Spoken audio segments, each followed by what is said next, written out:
republic for which it stands, one nation, under God, indivisible, with liberty and justice for all. Okay, I'm going to do the awards first and then I'll do my update, okay? Okay. The Bonnie B. Carney Award of Excellence from King. Yep, we have a representative from CAVE.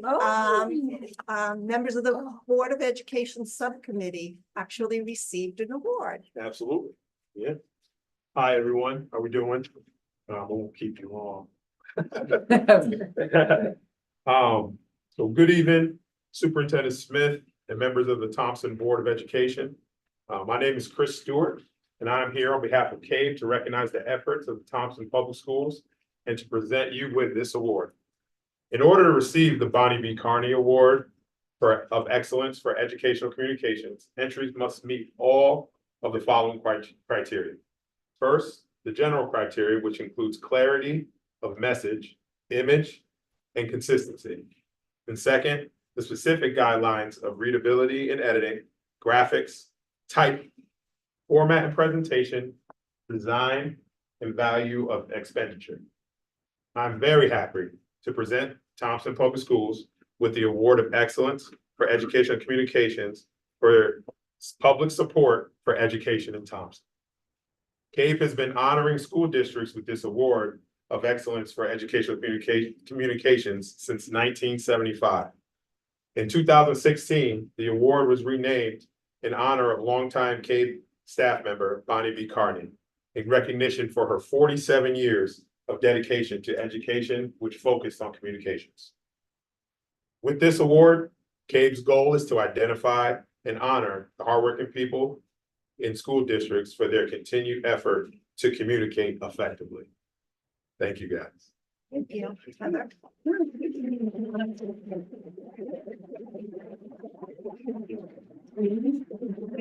Picture of both of you. Thank you. Thank you. Thank you Thank you so very much. much for Thank coming you. out. Congratulations Enjoy. to our You're doing great work, guys. communications Please. Thank you. subcommittee. Thank you, Take care. Chris. Thank you very much. Thank you. Thank you, guys. Next on the agenda is the CAVE Student Leadership Awards. Kathleen, so the CAVE Student Leadership Awards program is designed to honor Connecticut high school and middle school students who exhibit exemplary leadership skills. 2 students from each school in a CAVE member district are eligible to receive the CAVE Student Leadership Award.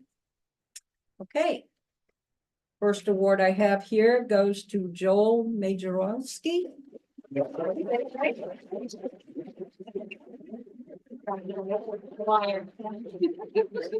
Yeah, careful. Joel, if you want to kind of find a spot, we're going to take a group picture in a minute.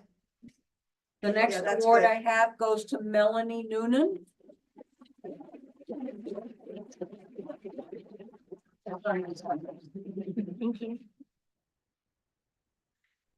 And the next award is to Parker Lavelli.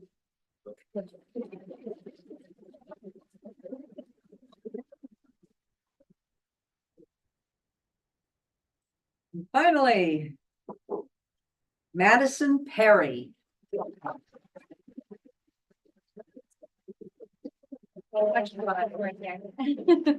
Kathleen, if you'd like to get in the picture here. Kathleen, she wants you to go. Oh, yeah. Congratulations, that's a nice honor. And you were selected by your teachers and your administrators for that leadership. Okay, everybody. Thank you. Congratulations.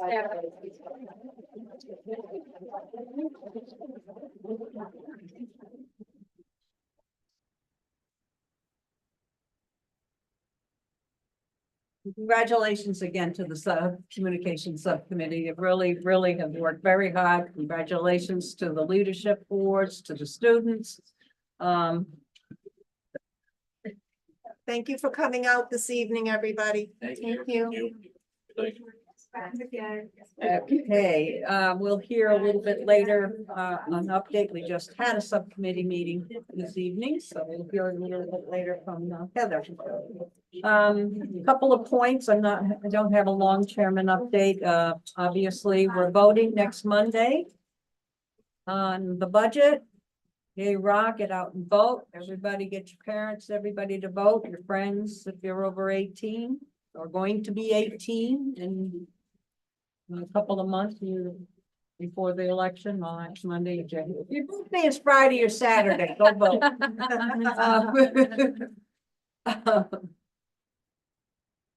All the details of the budget are on the Thompson website and the school details of the school website, on the school website for the school budget.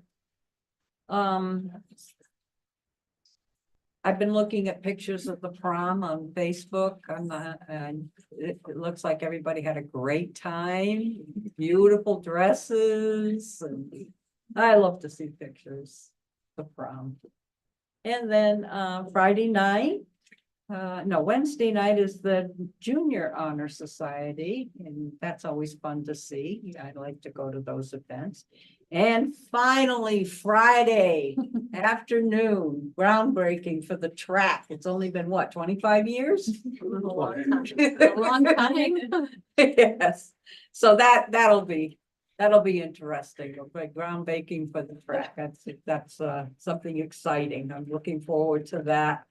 And because this is such a busy time of year, May and the beginning of June, it's like everything's every night, something's happening. So anyway, I now will turn any citizens' comments from the room. Any citizens' comments here in the live audience?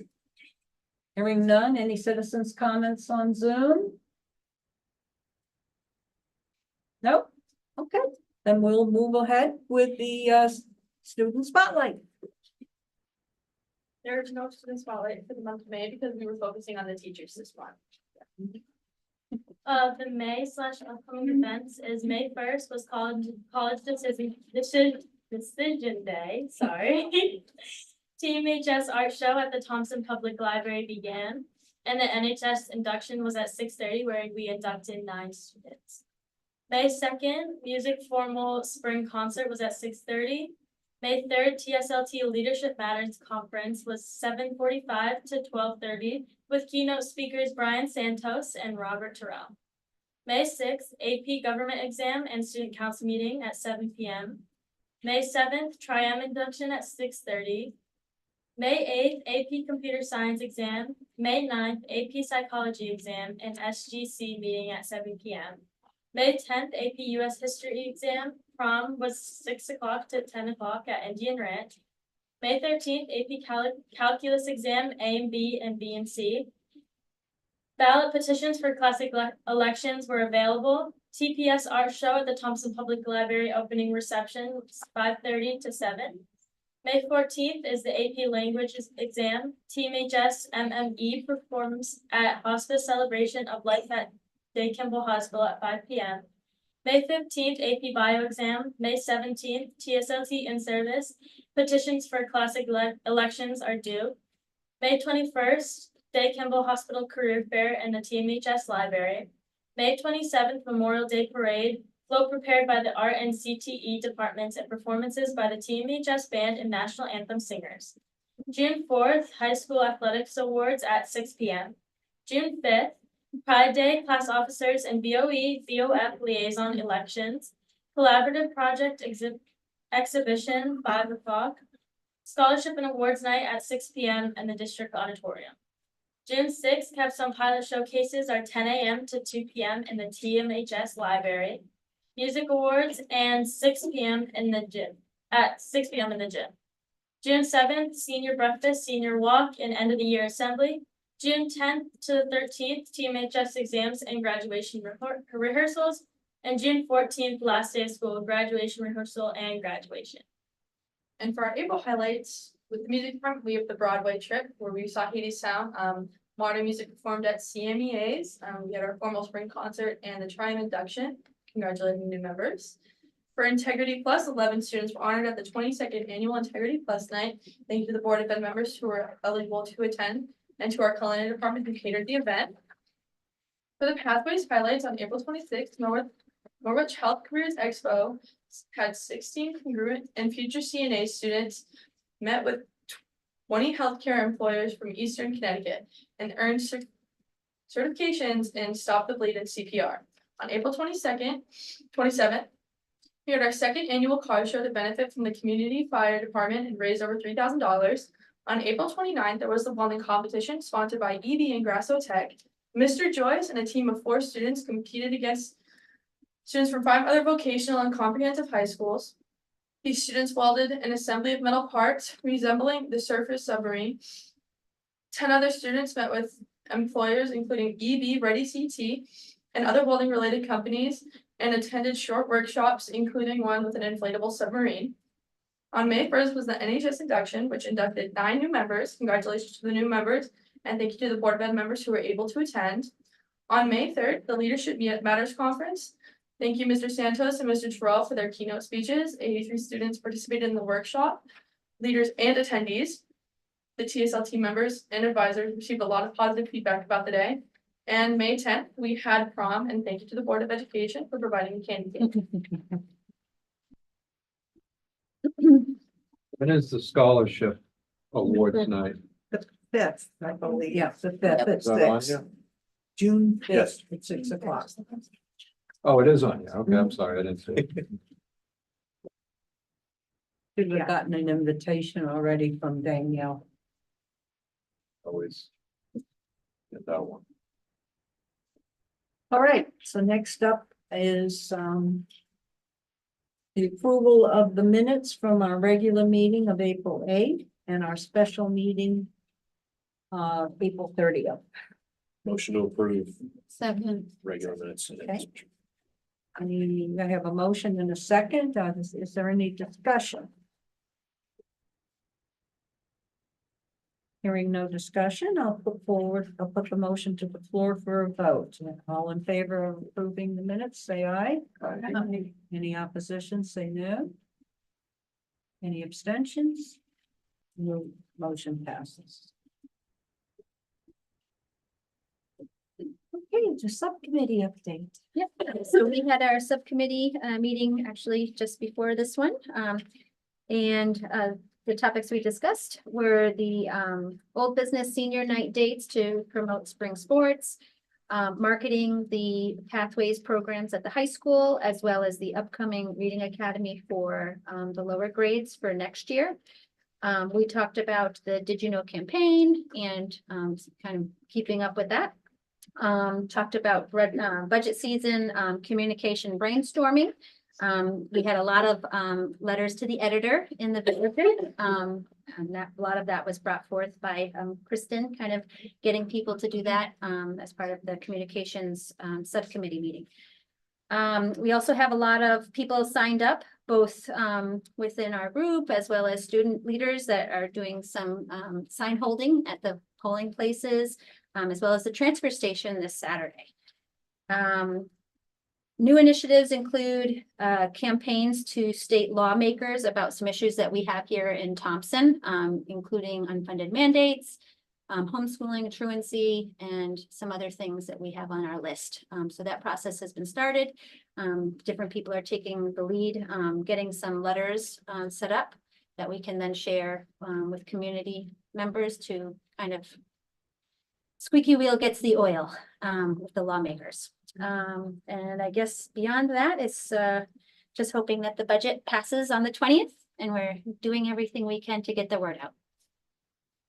Thank you, Heather. Okay, now I'll turn it over to Superintendent Smith to update us on a couple of things, the enrollment report. So this doesn't happen often, but we don't have any change from last month to this month regarding numbers. However, there was some enrollments and withdrawals. So at Marriott Fisher, we still have 382 students. At Thompson Middle School, 260. At Turtle Rock Memorial High School, 210, for a total of 853 students enrolled in our district. And you can see that there's a few additions and withdrawals, but the numbers remain stable, and that's a rarity. And I think that's it for enrollment report. Okay. Kathleen, can I ask a quick question? Sure. I was just looking at this and I guess I missed it from previous months.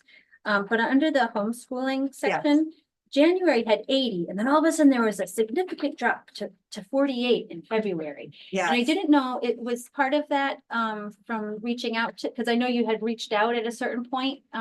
Is part of that So because of that? So some of those students had aged out. Danette went back and did a deep dive into the paperwork that we had for homeschoolers Mhm. and updated that number because I was questioning, how is it that high? So we went back and we some of it was parents that reached back out to us to say that my child has graduated high school and Yeah. they are no longer on the homeschool list. So it dropped significantly because we were carrying numbers from year to year to year. Okay. So it's hard to keep those numbers stable because it's only, that number is dependent upon whether a parent informs us that their child is going to be homeschooled. Usually if they're enrolled in the district, they will let us know. But they could move into Thompson and we don't know. And so that, we think that that is a more accurate number of how many students we have homeschooled from Thompson Public Schools. Okay,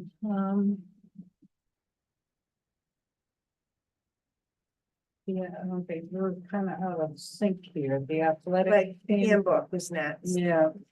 So our packages are out of sync. Oh, I see. Yeah. But Deb is here and she's gonna where you going, Deb? Nice try, Deb. Deb is here, and she's gonna talk about, why we have the, handbook on the agenda for this evening. They already got a copy, right? They did. It was emailed. Yeah, it was emailed. There's no hard copy. Oh, it was emailed? Yeah, it was like- Well, I got it. I'm just showing you, this was what the old version looked like. Mhm. So it's really just an update because I've been doing this since '99 and I inherited this.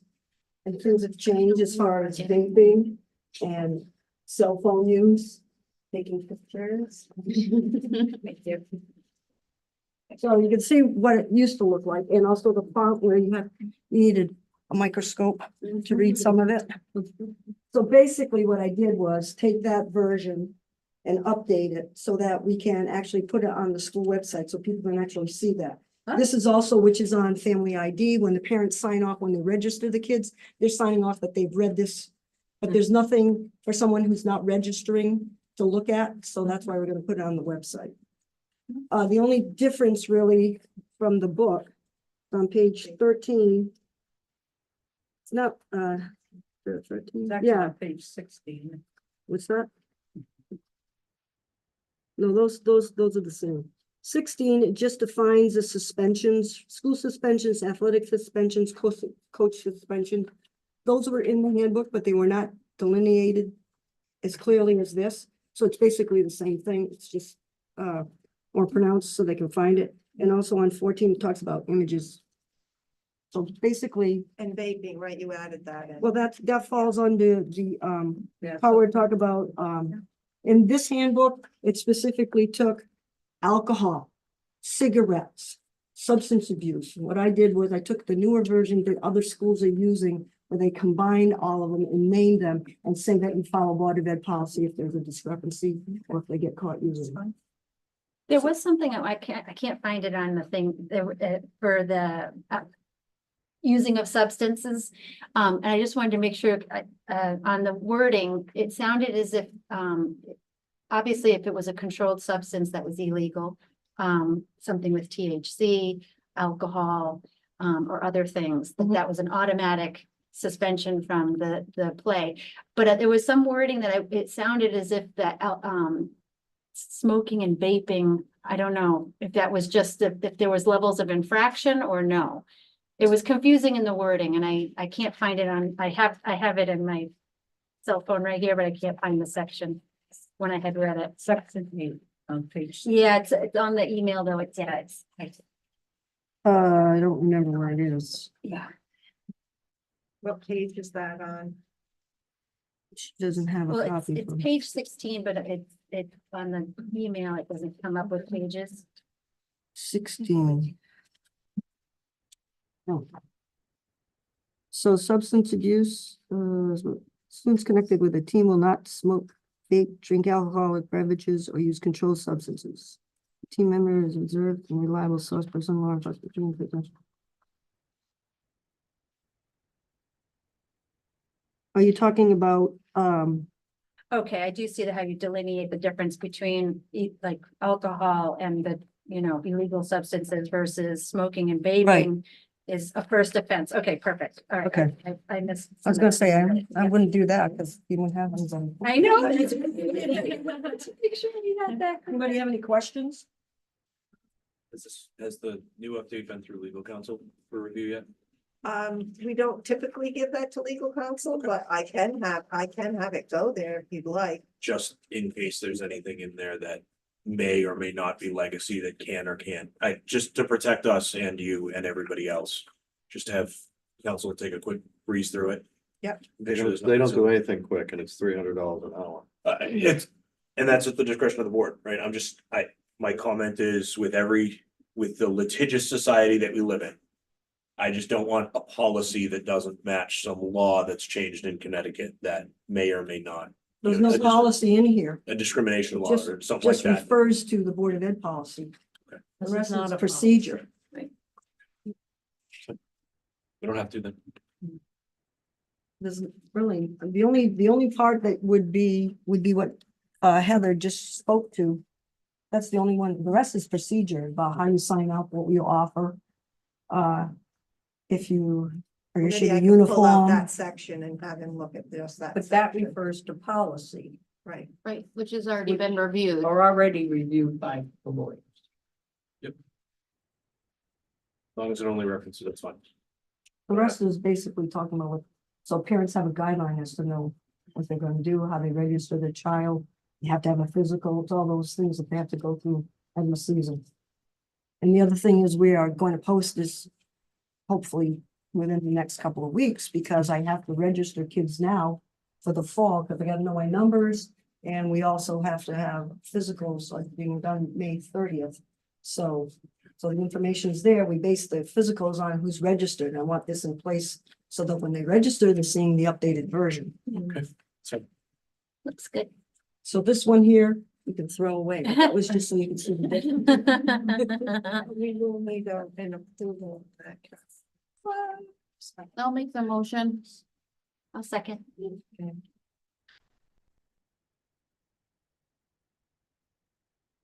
Any discussion?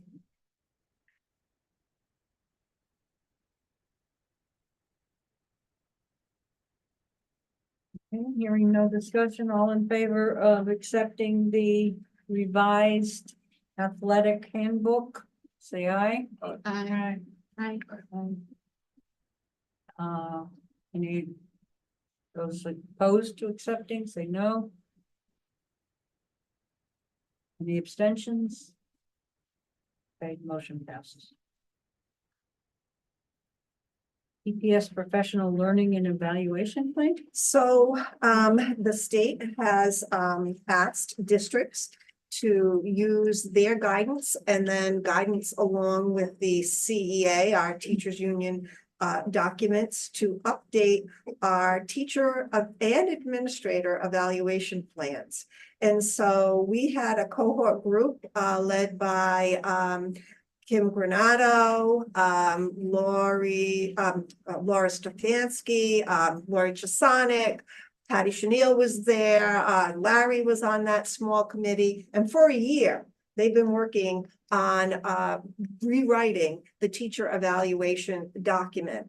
What's different, and Laura is going to go over the procedure of the new document, but what's different is, if you can recall, everything that a teacher or an administrator was evaluated on was data-driven, student learning outcomes, right? And so a teacher presented a goal, they had to support that goal with student data and track that progress over time. what we learned through that process, and it happened in many states, what we learned through that process is that that wasn't really an accurate reflection of the teacher's teaching ability. And it got skewed because the student goals never matched, the teacher goals never matched the student outcomes, and it got messy. And so during COVID, the teacher evaluation was almost put on pause, where we were given flexibility to set some goals, a lot of emphasis around mental health and supporting students that way. And so now that we've turned the corner, we hope, of COVID, the state has asked us to update that plan. And so a year-long study, this cohort has been going through, and they have come to an agreement on a document for both, not only the teachers, but the administrators. So I'm going to turn it over to Laura. And I'm going to say this about Laura. Laura is the chairperson of our PDEC committee. She's run this evaluation team project, and she has done an exceptional job. And so she's here tonight to talk about the work that they've been doing for the year on evaluation. Thank you for letting me come and present this at the board meeting. I put together this slideshow just to give you highlights of some of the major changes, the shifts, and an overview of what the plan looks like. From my understanding, you were sent a plan in advance, so everyone was able to take a look at it. So this is. Did you not get it? No. No. Oh. No. No. Go ahead. Okay, Laura. I can certainly speak with Danielle about having that copy sent over. Yeah. You know, you should feel free to ask any questions. I will make sure you get a copy of that. I mean, I have one copy. I don't know what help that's gonna be. No, it's okay. Okay, so this was to adhere to the 2023 Connecticut guidelines for educator evaluation. Bryce. So these are the major shifts that are described in the 2023 CT guidelines. Agency and ownership, from individual compliance to collaboration, trust, and commitment. They have this process called the continuous learning process, from a single score to high quality feedback, support growth, and continuous learning. From high expectations for all, so from achievement only goals to whole child goals aligned to standards and vision, or in our case, portrait of a graduate. Innovation, from incremental improvement to a more transformational improvement. So the document was first created by the PDEC Special Committee, made up of 6 members, a mix of teachers and administrators that Melinda just went over with you. In adherence with the 2023 guidelines, our plan was reviewed and decisions were mutually agreed upon by the entire PDEC committee, which is made up of 12 members, all the way from early childhood, you know, special education, administrators, curriculum leaders, for people all over the district. So this is just an overview of like the checks and balances that there is local and state reporting expectations as far as what the superintendent reports. And the second one, the status of the implementation of the teacher evaluation and support program, including the frequency of evaluations, the number of teachers who have not been evaluated, other requirements as determined by the Department of Education and the Commissioner of Education on or before September 15th of each year. So there's, you know, some real checks and balances for teacher evaluation. The overall plan provides an overview of what professional learning will look like in Thompson and connects to best practices aimed at the development of the whole child. It makes the role of PDEC transparent and will be reviewed and revised each year. So one difference is, in the past, we might have set a evaluation or teacher evaluation and leader evaluation plan that we might have just carried for like 5, 6, 10 years. And with this new plan, the expectation is that is being looked at and changed and updated on a yearly basis by the PDEC committee. That we are getting information from the teachers and the leaders as far as like how it's going and making appropriate changes so that it really is working best for the district. It allows for differentiation of roles, and I'll go into that a little bit later, and it simplifies the process and reduces the burden. A differentiation of roles, meaning that depending on where you are in your career, there is different expectations for, you know, evaluation. It provides guidance for educators and leaders with numerous resources, and I'll go over some of those as well. It focuses on educator and leader growth and agency so that they're taking ownership of it. And it ensures specific, timely, actionable, and reciprocal feedback.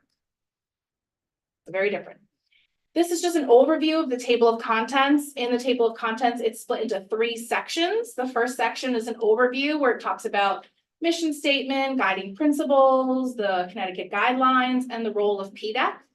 And then in the second and third parts, you have the educator evaluation plan and the leader evaluation and support plan. And you can just see, this is just kind of like a sampling of the main portions of it. You have like standards and criteria for educators, for leaders, professional learning, the continuous learning process, goal setting to professional practice, observations, feedback, times of year and specifics as far as who's going to be observed, when they're going to be observed, how many times, what that looks like, what the paperwork included is, and specific goals for the leaders and the teachers.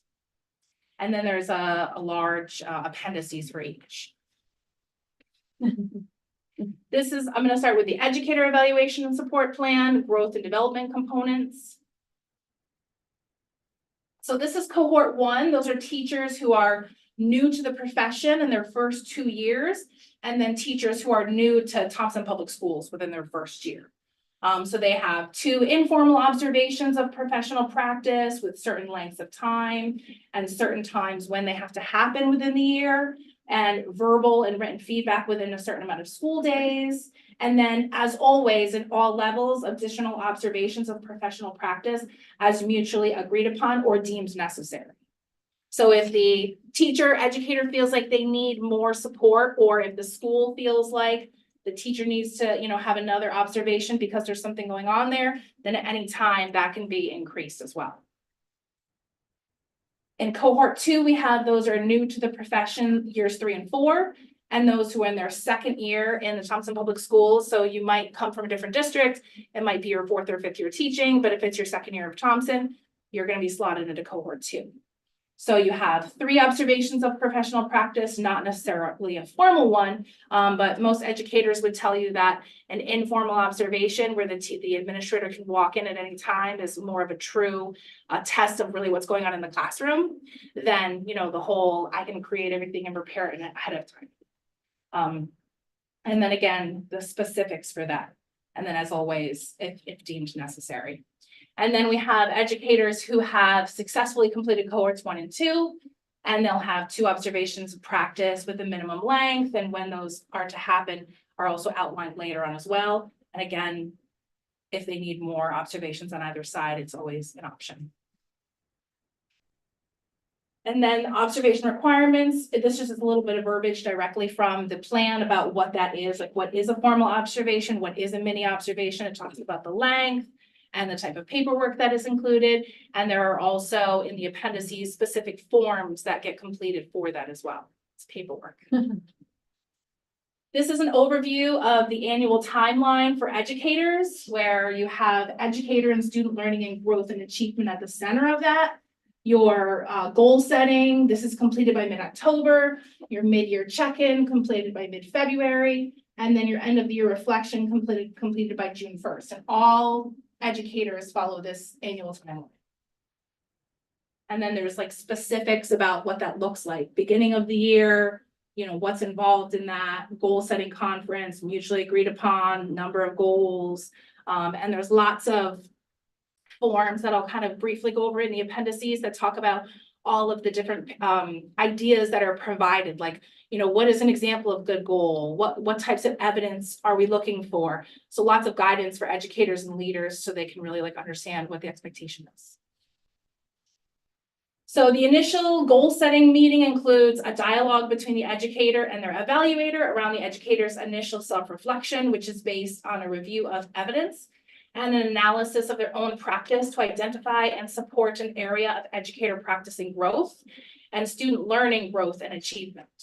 The educator and evaluator come to a mutual agreement on high leverage professional practice, which could be 1, 2, or 3 year goals, depending on if you're in cohort 1, 2, or 3, with multiple measures of evidence, at least 2 measures, professional learning plan, and support that is consistent with their professional status and goals to drive progress toward goal attainment. So criteria, growth criteria. An educator is determined to have successfully completed the learning process by demonstrating reflection, supported with evidence of the impact of the educator's new learning on their practice or goal, the impact the educator's new learning and practice had on student learning, growth, and or achievement, supported by evidence. And then this really important piece that we just call next steps, which is like, where are you going to take this next? You had this goal, maybe you achieved this goal, you did all this new learning, this is the impact it had on your students. You know, where do you go from here? Do you continue and stretch this goal into the following year, or are you changing to something new? So that's like a big part of the process. Like, we don't just stop at, you know, okay, we did really great. It's like, well, where do we take this next? And this is just a snapshot of all of the documents. There's sample reflection questions, you know, growth criteria, sources of evidence, sample goals and measures of accomplishment. There is a glossary of general terms for educators, for new teachers who might be confused about what some of these things mean. There is a evaluation orientation, all the observation forms. Even though we're going to use PowerSchool for our online platform for all of these to keep track of everything and to fill in all of the documents, there is an example here for educators, just so it's very clear, you know, the different categories that they're going to have to fill out, what that looks like. And they include, you know, sample questions to help guide their thinking and reflection. And then this is the leader evaluation and support overview. Again, annual timeline with the center being organizational health. I can't speak today. And the goal times are very similar, but they occur after the end of the teacher timeline. Goal setting, the leader will self-assess using the identified rubric. Identify a high leverage goal that impacts leadership practice and educator and organizational health. Identify an individual or a collaborative goal, and develop a proposed professional learning plan to build knowledge and skill.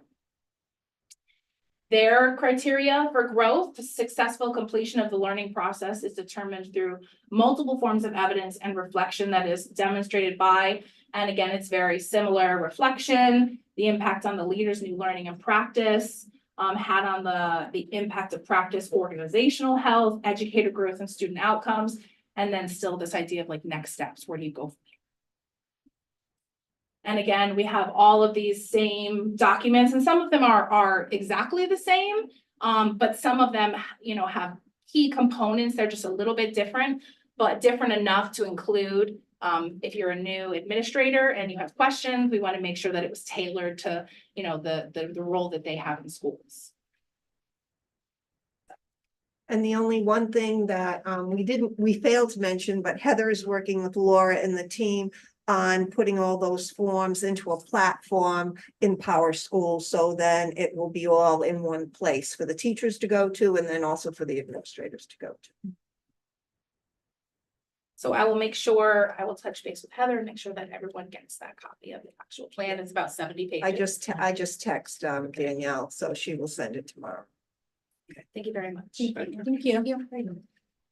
Any questions for Laura or the team? Who's the evaluator? That's the principal or The principal is the evaluator, and then the evaluator of the principals is me. Okay. Okay. Oh, it said self-evaluate. Evaluate yourself? Not me, No. but they do have a self-reflection piece, which is really the important part of the process, right? At the end, a teacher or administrator reflects on the work and the growth that they've had and how is it impacting the students or their school. Okay. All right. It's a lot of work, Yes. developing that document. I can't think, Lori Chasonic has been key in helping us with that. She's kept her ear to the ground on any changes. She's informed the committee. So I thank everybody who did that initial work and pulled that together, but Laura pulled it all together, and I can't thank you enough.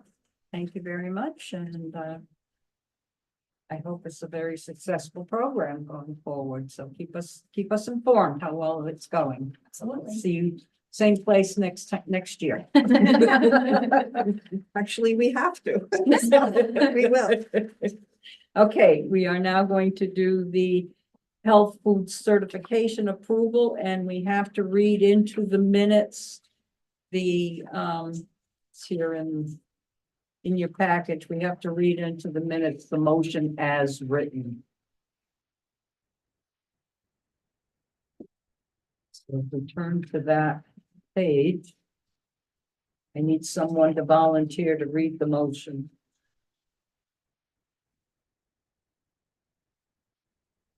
That's that, where'd it go? And Lisa's here if anyone has any questions. I know, I can't find it either. It was in Oh, yeah. there. It was in here. I saw it. Number one. Make a motion pursuant to Connecticut General Statute Section 10-215F.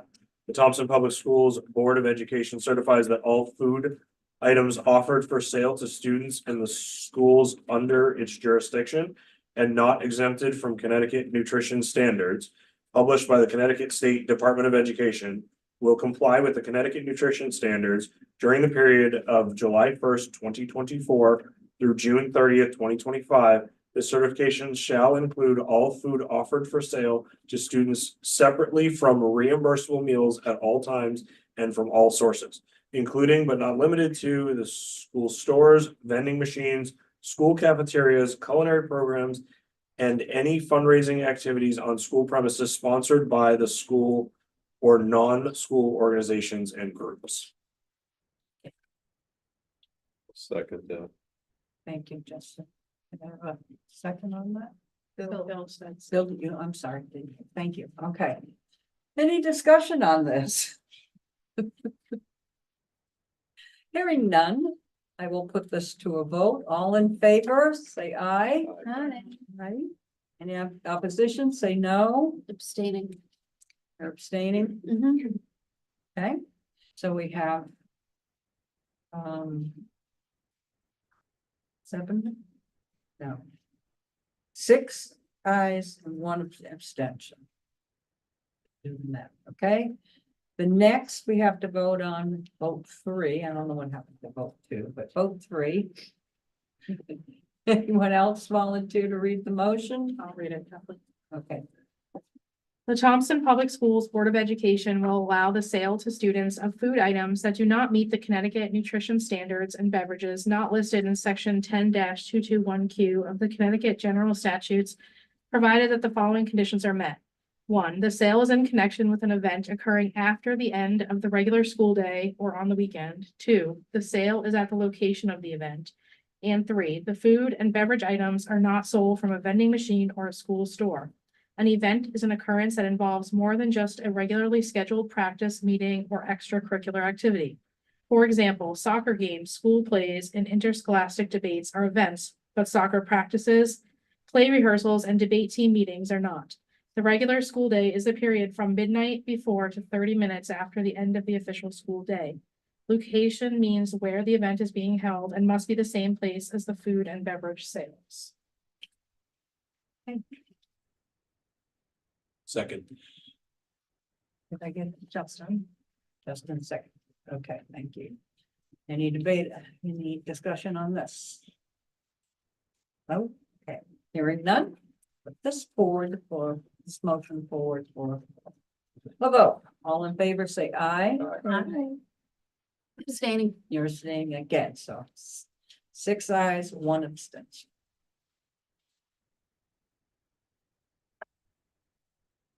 Okay. Takes care of that. Now we have the approval of revised policies. The chairman of our policy committee is not here tonight. Does anyone want to present these policies? From the policy committee? Are these revised or are these new? There's some new ones and revised Oh, ones. okay. So the revised ones have the yellow highlight. Yep, it's a gray for us. Great for us. Oh, great for you. Yeah. Okay. Oh, because this, the first one says new policy. The That's- gift that's to the only students reason I one was is questioning. new. Yeah, The other ones are revised. Do we just have to add Are we just reading, Kathleen? What, I can read it. You should have read these.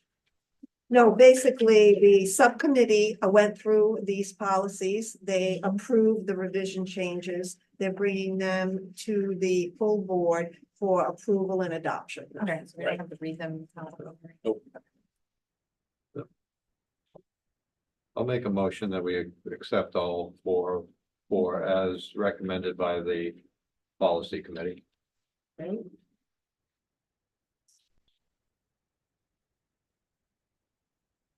I'll second. Sorry. Okay, thank you. Now, any discussion? Kathleen, Yes. in regards to the policy. Other school connected organizations. Correct, okay. Okay, statement 4. Statement that membership is open and unrestricted, meaning that membership is open to parents, guardians of students enrolled in the school, district staff, and community members, or an agreement not to engage in discrimination based on someone's innate characteristics or membership in a suspect classification. That allows PTOs, which are a complete separate entity from the school, to essentially be open to school related members, which could potentially cause disastrous effects to your PTOs. Because you would be allowing certain members of the community who shall remain nameless, but could cause significant damage. I have the. yeah, I think just, we need to strike and community members. What page are you on? That is one of the other school connected organizations. It's like the last bit of policy. It's the Yeah. third to last page of policy in the packet. It's item 4. And your specific, Yeah, I see what you're Issue is saying. community It's item members 4 on because the that can first page cause, of that policy. because you're allowing them to become members, which is not in any of the PTO bylaws for both elementary or middle school. And then that would allow them to also run for board members for board positions, which could It cause says issues. district staff and community members for an agreement not to engage in discrimination. There it is. Number 4. No. This one here. so you would want it, Goes back to those. Just two. strike and community members. Right. sorry, Yeah. Jess, Yes. the revised statement would be a statement that membership is open and unrestricted, meaning that membership is open to parents, guardians, parents/guardians of students enrolled in school, district and staff. Or No, district staff District staff. and district staff. And I- Okay. That's it. Yeah. And strike that, Right. okay. Or an agreement not to engage in discrimination based on someone's innate characteristics for membership. Right. Suspect question. Okay. Okay, so just what, you want to strike and community members. Correct. Okay, I And understand. add the word "and" before district staff. Yes. I don't have a problem with that. I'll amend my motion. Okay. I got more. Yes. Oh, okay, I shouldn't. Sorry, that's okay. you know where I sit. Yes, no? All right, number 6, an agreement to maintain and protect its own finances. The group must maintain big financial and tax exempt status separate from the school or district. Yeah. So organization will provide the board annually or upon request a complete set of financial records or detailed treasurer reports. In the 3 years that I've been treasurer for the elementary school PTO and for the 2.5-ish years I've been secretary for the middle school PTO, the board has never asked for financial records. No. It's also, again, a separate financial entity. I think you're kind of stepping into some water there. No, My we're personal not. opinion. We have the right to ask for it. We're not saying we're Right. going to, we're saying we have the right. I'm just So, putting it out there. So. my rebuttal to you. Then there's the other, well, I'll bring it up after, but Heather, go ahead. You have your, To support keeping this in there, as we know, we have had issues in the past. Right. With some gray areas that having something in here like this would force their hand correct. to Yeah, provide documents to kind of clear the air. And in my experience with many other districts, it's important that that stay in there. Yeah, Primarily for that very reason, you know, and the people I work with here in Thompson are exemplary, but I I have been witness to and participated in embezzlement issues with parent-teacher organizations. So. It's happened here too. So you're not, Before you. you're not asking for them, but you have the right to if you want to. That's all. Correct.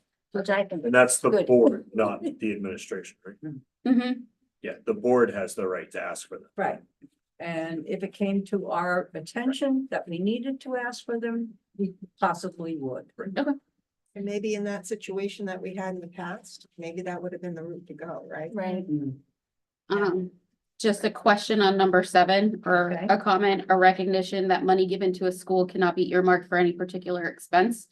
I understand this seems to be more applying to booster clubs, but I know specifically like elementary and middle school PTO supply funds specifically for field trip transportation. That would essentially allow us not to. This seems like we can't say you have, this money is for this field trip, this money is for PBIS. This kind of wipes that. I'll agree with you on that one. If you're raising money for the playground and you want it to go to the playground, Mhm. they can't say, oh, we're gonna use this for a field trip. We could take that I out. agree with that one. Thank you. That first sentence could come out. Okay. Mhm. Right, I understand for booster, like you can't, you have to provide equal funding for both male and female sports. It's just, I understand the way that the PTO budgets are set up and the way that we fundraise. So I just want to make sure that that's protected. Stop before you go on. So we're striking the first sentence in 7, Mhm. and there's consensus and agreement on that. Okay. And Bill's amending, eventually Bill's gonna amend his motion to that. Well, let's see how long it stays. Sorry. Well, you kind of have to rewrite the whole paragraph. It's like you're giving the school money. Right. And you're saying, using the playground for an example, here, this is money for the playground. And it's saying that we have the right, at our discretion to use it for what we want. Right, Right, that's why we take out that whole first sentence and we'll be all right. But it Well, says it later too. It says it later. too. later, I missed that part. Yeah, It says to use it as their discretion. yeah, the district. That's- will take Well, into consideration. That's why I'm saying you kind of have to use, But rewrite the. that was, That- that's but for, that's that's for, referring to that's for a boosters. booster Booster club. club. Oh, okay. All right, well, we'll take out the first sentence. Thank you. Any other problems? 8, we already do, so I don't see any particular issue with that. Same thing with 9. Same thing with 10. 11 is automatically a given. 12, that means if we're fundraising, like such as MCM Pies and Fun, Cookie Dough, which is the most, essentially best producing fundraiser for elementary, that still has to stay to that 2-hour time frame behind after school. Okay, I just want to make sure. And you've been good with that. We try. 13, parent organizations must establish a separate checking account under the group name, federal identification number, and if applicable, 501c3 designation.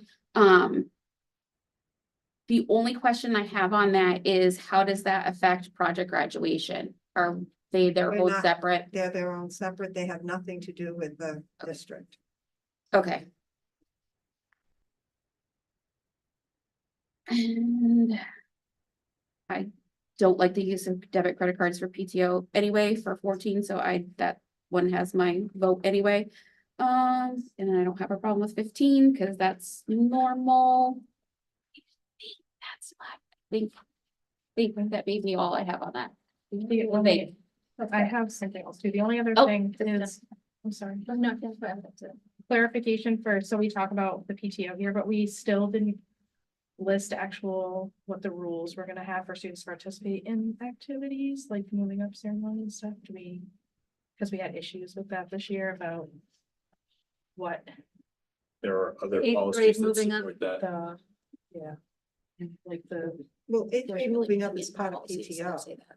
right, No, that's that, the gifts I'm to talking students about- policy. Remember, no, That- we had the issue with Yeah. how we had the policy that you couldn't attend the For dance certain. unless you had your I stuff just want to know if paid anywhere we outlined. and Yeah. your, criteria.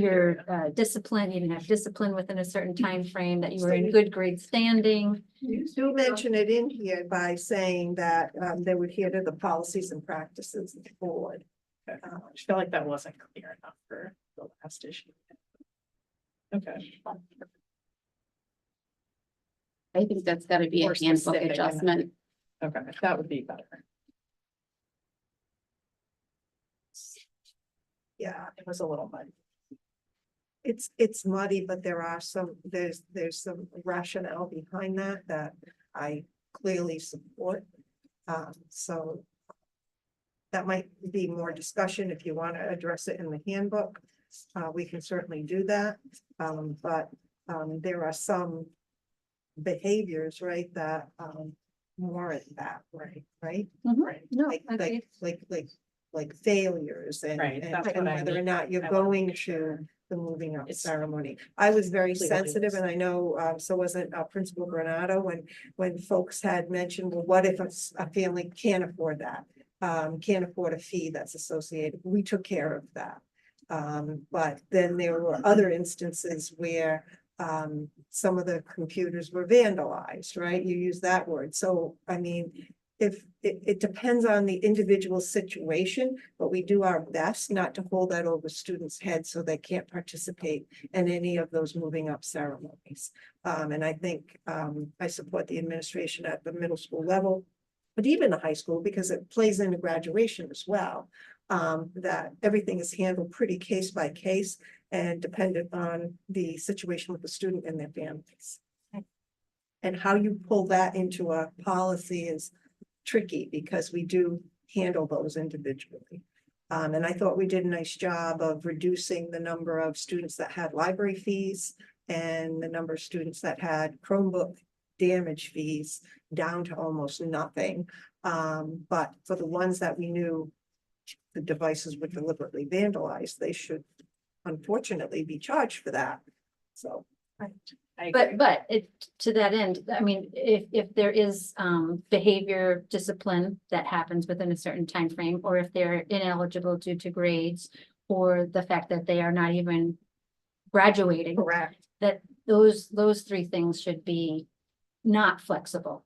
You know what I'm saying? And are those in our policy in terms of moving up celebrations both at the middle school and the high school? They're in the handbook, but what we can clarify it this summer to be more specific, and I think Jess is right, handling it in the handbook, so it's clear, but it is stated there.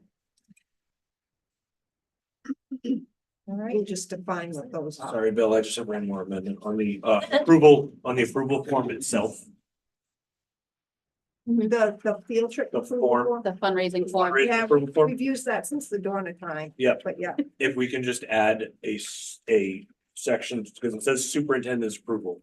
My question would be since we do have a dispute process now. Yeah. It would have to, there would have to be was rejected by and date.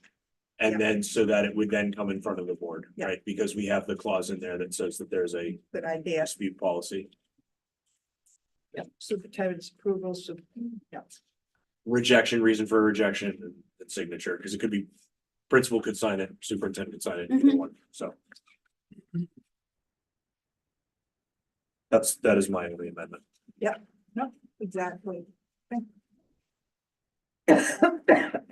Any other suggestions or?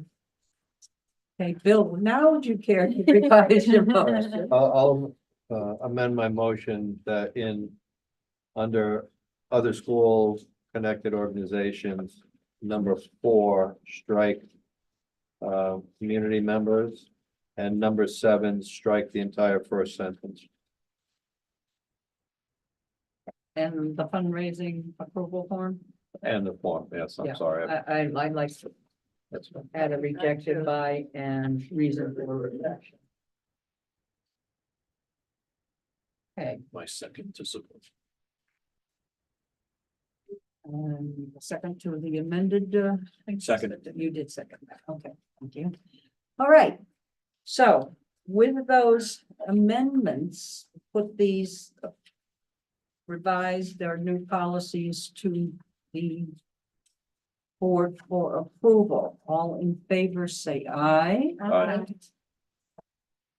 Any objections, say no. Any abstentions? Emotions. Sorry. We will now move on to the. All right, we will now move on to the administrative reports. And we will start with Ms. Granado. Good evening, everybody. So as you can see by the high school students, it does a lovely job of explaining everything that is going on in high school. I have to say, I attended prom. It was wonderful. The kids were so well behaved. They had a blast.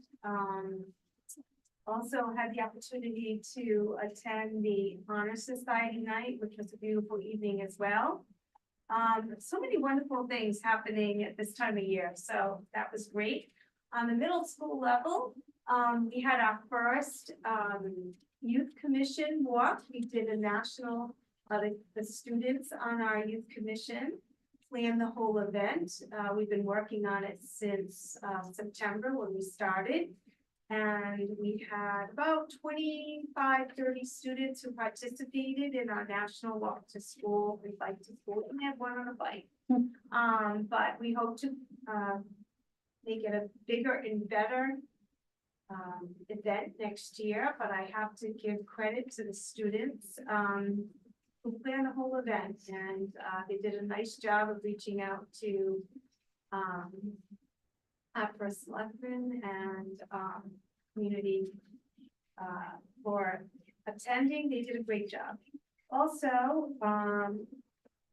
we are having our National Junior Honor Society this week, and tonight we had open house for grade 4, which is always an exciting. Our new 5th graders joining the middle school. It was a great event. Many students attended with parents. They had some great questions, and very positive. So that's all we have for the full schools. Thank you.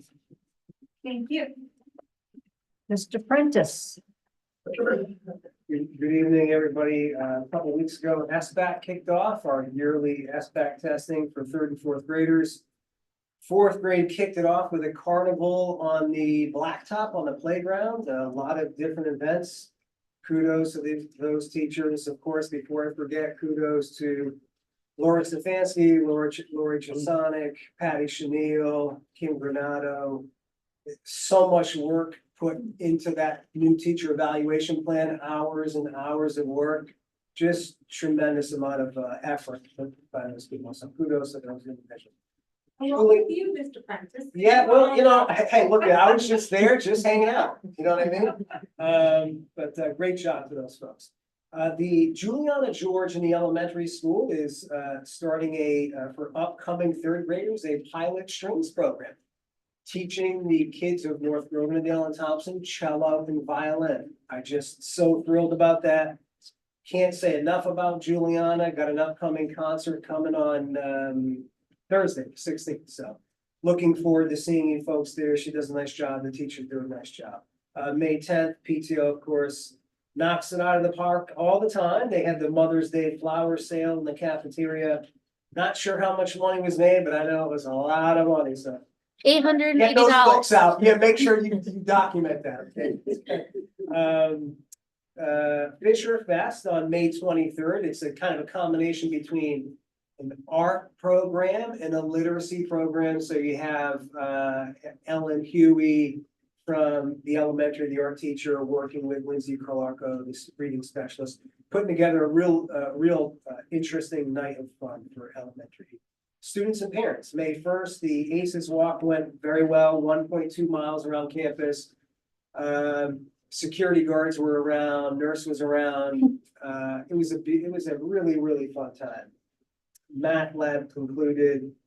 so many kids have benefited from after-school math activities from teachers that work with them for an hour and a half after school, so. Shout out to the faculty and staff. It sounds cliche, Teacher Appreciation Week. There's so many teachers, faculty, staff in the district that work so hard. Yeah, great job to everybody on this campus.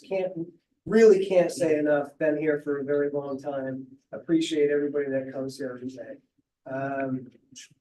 Solar eclipse, Superintendent Smith supplied everybody at the elementary school with glasses. That was a real fun time, for the solar eclipse on April 8th. And then, May 8th, the early childhood fair went great. Shout out to Samantha Drobiak, her team of individuals that worked, with the teachers. And, yeah, things are, a lot of things going on in the elementary school that last month.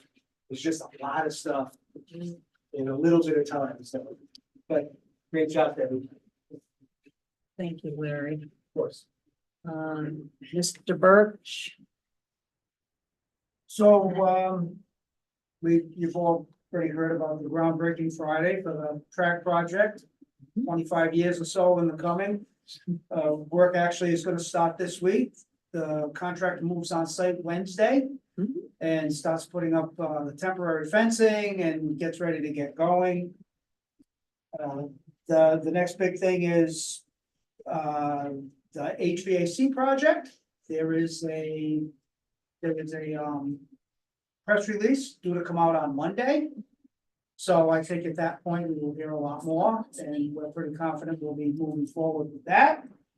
And we had, over April break, we put together the area for the welding program. We just need to wait on the equipment and that'll be ready to go. And other than that, with all of the events that everybody else is talking about, we just spend a lot of time moving stuff around. That is pretty much it between now and June 14th. All the And I- trucks are working. Yeah, they're good, but they're all parked out back right now.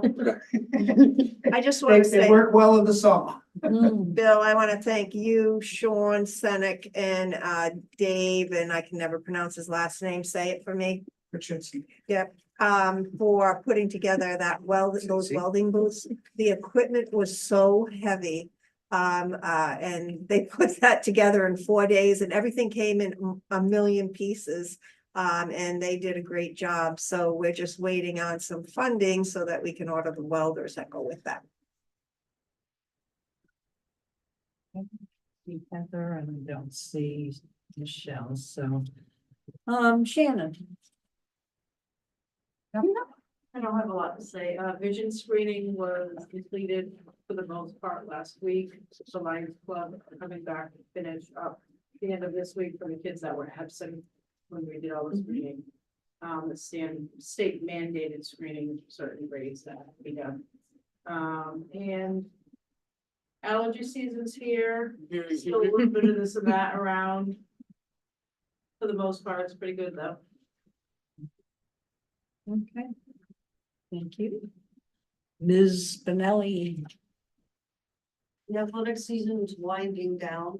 Yeah. The only team that I think may have a shot at postseason play is maybe a couple of the golfers for the high school. And maybe the middle school girls softball team, depends how they win out or not. So only first and second team in middle school are playing in the championship.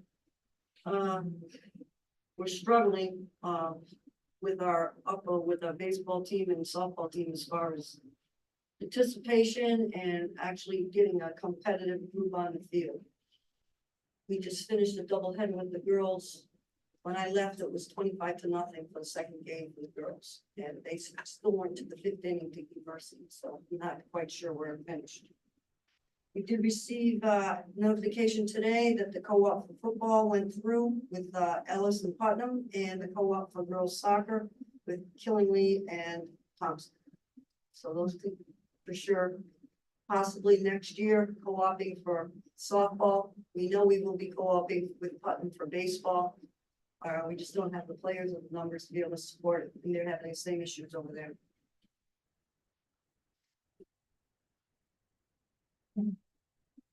And last but not least, Mr. Stiglitz. For year-to-date spending, we're at 15.9 million, 77% of the budget, which remains a couple percent more just low where we were last year. Sorry, Sorry, Bill, we're misbehaving Well, over here. I forgot Chris, I didn't see him. You usually sit over there. It's fine. No, because I have questions to ask him. Well, you usually sit over there. You messed her up. Okay, I missed Chris. I apologize, Dr. Jones. Absolutely fine.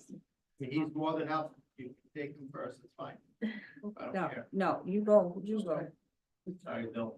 All right. All right, I thought I would start with some positive news. There was a new bill that was passed by the Senate on April 3rd of 24. It's called file number 201, in regard to excess cost. And then it reads as follows, and if you'd like me to send it in an email to everyone, I'm happy to do that. The bill requires the state, starting with fiscal year 25, to fully reimburse school districts for any special education costs in excess of 4.5 times their net current expenditure per pupil. So rather than the 71% that we received this year on anything over the 96,214 with tuition and transportation combined, anything that exceeds that, we would get the full 100% reimbursement of that figure, whereas this year it's 71%. The bill eliminates the current tiered reimbursement structure that is used to distribute the excess cost grants in any year when the total amount of the grant payable to school districts exceeds the amount of the state appropriation for the grant. It also eliminates language limiting the grants to within available appropriations. So do you want me to send that out so everyone has that? Please. Yes, I'd like to please. do this. Yeah. Yes, please. All right. Thought I would start with that. And just with the special education numbers, we have 196 students on the special education, 76 students on the section 504. Our total outplacement is 23. Bradley School, Wyndham County is at 22, of which 7 are Thompson students. We're still working with 5 neighboring districts. Our percentage dropped from 23.21% to 22.98%. We're still utilizing 5 vehicles to transport our students outside of Thompson. Compliments to Mr. Stiglitz for his help with the IDEA grant. We were able to get that in last week. So section 611 and 619 have been submitted. And just lastly, our ESY, we currently have 60 students signed up for our ESY program. Again, that runs from July 1st through August 1st from 8 to 12. Well, it's good news about at least increasing our grants, Yes, percentage. about time. That does help a little. I don't know that's what it equates to, but it will help. Sorry, Mr. Jones, real quick. Did they define net? You said it was the net cost. Is that defined? So I can tell you, so for example, if you took the Bradley Wyndham County number, that's about 43,000. When you look at that net deficit, you pay that, there's no transportation associated with it. When you look at anything above that 96,214, you're gonna get that 100% back. The net deficit to the district on what you pay for said student in comparison to what you pay for Bradley, it'll never equate. Okay. It's always best to go the other way. Granted, you're gonna get more, that's great, but the net deficit to the district. Thank you. Now we can go back to Bill. Thank you very much, Dr. Jones. Year-to-date spending, through the end of April is 15.9 million, 77% of the budget, which, still is running favorable to last year. Encumbrances, 4.5 billion, which is slightly higher than where we were last year. Projected spending at this point, 20.4 million, 99.1% of the budget. At this point last year, we were projecting 99.7% of the budget. As I mentioned before, these amounts are all after the first special ed excess cost payment of $112,000, which was received a couple months ago. Pupil services is our one department that is currently projecting a deficit of $356,000. We've discussed the drivers there in past meetings. Those are unchanged. The paraprofessional impact and the level of outplacements, which up until about last month, we're actually running under budget. Outplacements are now projected to be about 179,000 over budget. All of these numbers will be partially offset with the second special ed excess cost payment, which is about $35,000, which we should be getting in the next month or so, if I remember correctly. Just a reminder, pupil services was also negatively impacted this year by higher level of expulsions and a higher level of critical threat assessments, all which add up pretty quickly. So if I did this right, that 112,000, if we got 100% of that, that would have been about 160,000. The total would have been 205,497. Versus 112 plus. Well, is that the two payments? The grand total this year would Yeah. have been 205. Oh, okay, yeah. So this 112 would have been 160-ish. Yeah, that's about right. That's a lot of money. Yeah. It is. It's a salary. So my questions to you, and you did a good job of explaining why the department, the special education part, pupil services is off, but you have a lot of large variances.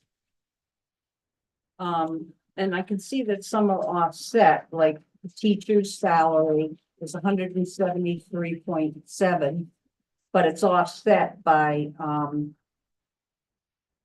substitutes in my mind. And then off added to that, offset by health insurance, some health insurance. But but then again, we've got pupil services there. You did explain that. But I've got pupil transportation. We've got a favorable variance of 173,000. I should number the lines on this schedule, but this is.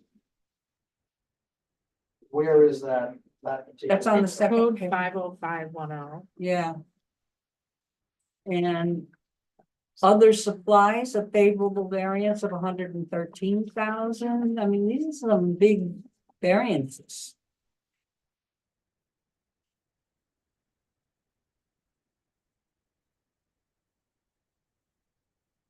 This could possibly be, there could be some timing at play. I'll look into that, Kathleen, on pupil transportation.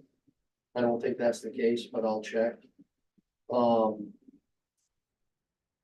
On supplies, it could be a matter of certain purchases being charged to different supply lines throughout the year, because there's a few different ones.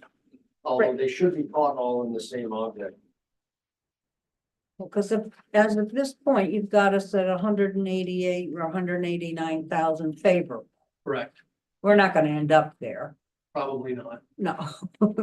I just it- don't want us to end up again in the red. Right, oh, of course, and Yeah. that's, and now now keep in mind, we are in a better spot at this point than we were last year. I will say that I probably am more conservative on the encumbrances this year, which actually shows in my point, in my comments at the beginning, that our encumbrances are slightly higher at this point than we were last year, but we're still showing to be, I guess you would say, more in the black at this point than we were last year. I'll do some checking on some of the classifications. Yeah, because they're huge variances. But I mean, some of that is, I think it's sort of inherent to all the moving pieces of the district.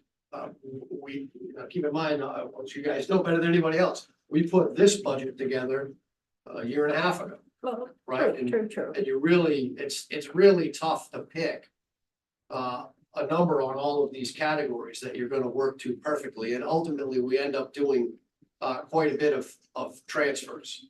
I just did a few today. Okay. A lot of that is driven by sort of year-end. Donna O'Connell, for example, in the high school, keeps a very fine point on her accounts. And she's always moving money around to cover graduation expenses and whatnot, from other lines where she had some remaining budget dollars. Well, I mean, like the teachers are over, but the substitute, are over, are favorable, but the substitutes are unfavorable. So that, Right. to me, is a wash. That makes sense, yeah. Yeah. Okay. And the only reason it's favorable at the end for teachers is because we had some positions that were hired late, like the special education self-contained teacher at the high school. We just hired her. Right. We haven't been able to get anybody. We just finally found somebody. So that salary sat there. I'm just saying, with regard to the transportation.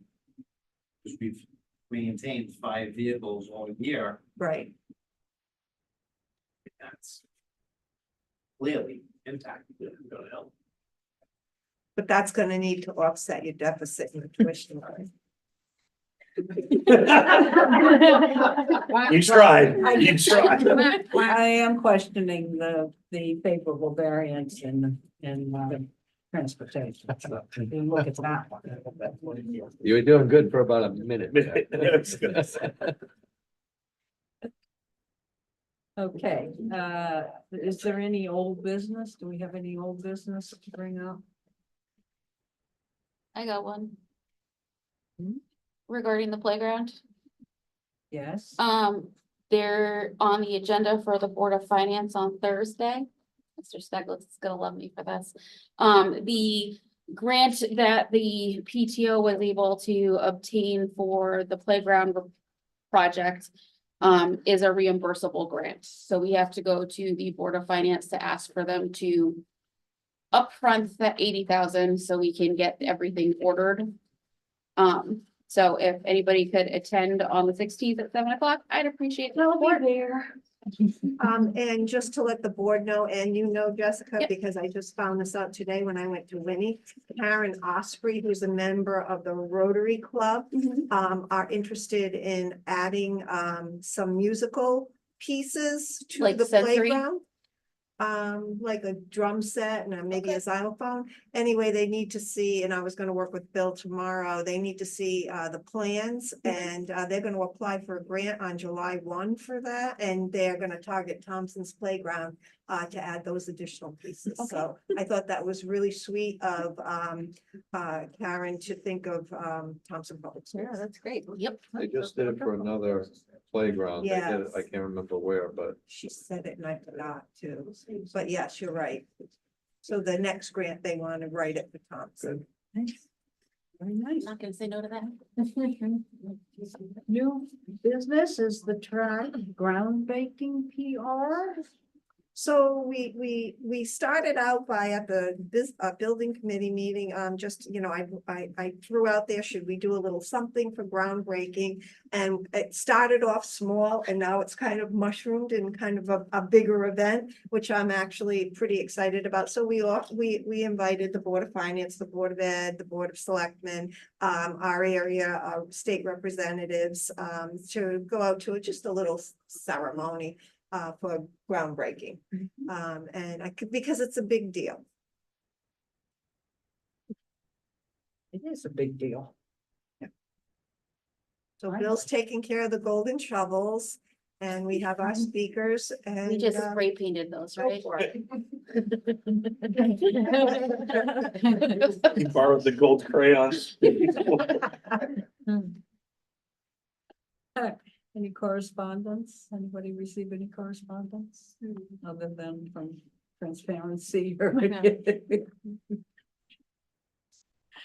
All right, final call for citizens' comments. Any online comments? Comments from the peanut gallery? Okay, And I will call for a motion to adjourn.